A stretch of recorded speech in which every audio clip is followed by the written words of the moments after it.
3 days to build an Airbnb income. Let's go. You got to buy a house, hire me, put an ad out, and then you just collect the money, baby. That's all it takes. It's just 3 days. No, I'm kidding. 3 days is the construction portion of this. We're coming in here today, demolishing everything, prepping, forming. Second day, we're taking the trees out that are in the way. We're building more retaining wall to raise this into a raised stoop. And then day 3, we're pouring more concrete to fill in the patio, and we're done. It takes 3 days to build this backyard into what's not usable space, into beautiful space that's going to be attractive to prospective renters for this Airbnb property. The new homeowner that hired us here did an amazing job selecting this home for Airbnb because of the size of the home, the look of the home, because it's not too big, but it still looks nice and quaint, has a very nice yard size, has generally good landscape layout. However, it's very overgrown and needs some TLC for sure. So that's where the beauty of their purchase is, because they can invest a little bit of sweat equity, a little bit of hard cold cash on us, and get this thing up to par to actually renting it out. Once we put this in, it's going to be about livable space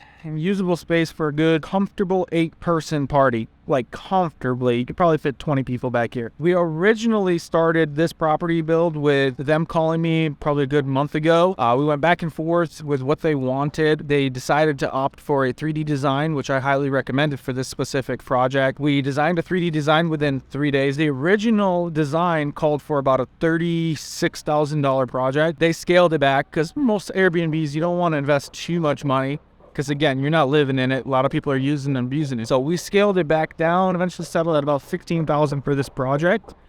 All that we're doing is, again, raised stoop, which will be about a foot and a half off the ground, with a concrete pad that's into stamped concrete, no color, just nice, beautiful gray stamp. Again, that's like a small cost-saving measure that they did, and it'll still look amazing. Also, some of the cleanup in this yard, the demo of the past deck, a little bit of concrete, a little bit of existing block steps that were here, and these 2 trees right behind me as well. Originally, we were gonna clean out this entire backyard, but that was a cost measuring save thing that they did. They cut it out. They're gonna come in and put some sweat equity into this baby, because they're gonna end up doing that second half of the project themselves. You can buy a property, revamp it, or if you buy one at a higher price already good to go, you rent that baby out, you hire a management company, they rent it, clean and advertise for you, all that stuff. When they do all that management, they take a big cut of the profit, so you don't make too much money, but it's still a pretty passive investment for you. If you really wanna make some real money, you gotta do all the management yourself, and you could probably do 4 to 5 properties before you need to hire a management company, because it's just going to be out of hand. This guy is pretty young that owns the place. He's a few years younger than me. He's a real chat of a guy. He's real cool. He's getting this thing done. I think it's his first investment property, him and his girl.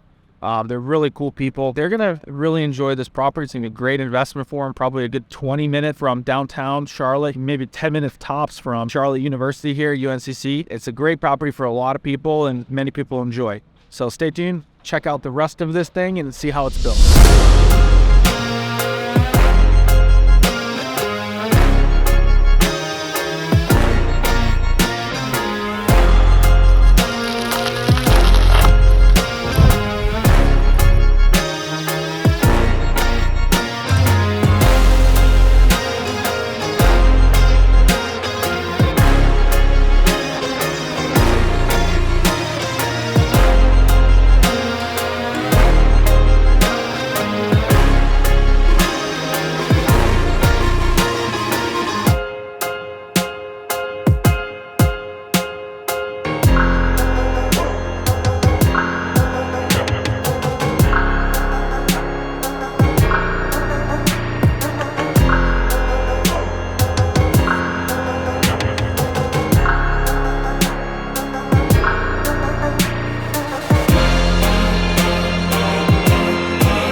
This is how it looks when it's done. Kind of. It's about 70% of the actual design. We've completed our portion of the project, and the homeowners are going to take it from here. This is where they're putting their elbow grease in that we talked about last week, and they're going to finalize all the landscaping around it, put some grass down, bushes, lighting, all that good fun stuff. They're going to paint the wall. Where we removed the deck, the old wall is exposed, so ignore that. Has nothing to do with us. I wish we could do it, but you know, we weren't tasked on that today. If you look behind me, damped concrete color, no additive, with Belgard Pro 9D wall block in gray to match. Simple stamp on it. I believe it was a rumble stone. This is the simplest it's gonna get. Still look better than the average house. So there's a few extra dollars in this, but it's well worth it in what you're getting, along with the steps to match. So behind me in this left corner that's sticking out, this is where those 2 trees were that we took out. We had to dig out some crazy stumps that were super tap rooted, which was insane. The concrete patio is extended 4 feet past the wooden deck, if you remember what that looked like. The outer circle where the future portable fire pit will be is looking dope. Where the steps are, there was the deck height again up to the door, so there were no steps. This all got graded out and down. Take a look around, see how things look. Let me know what you would have done different.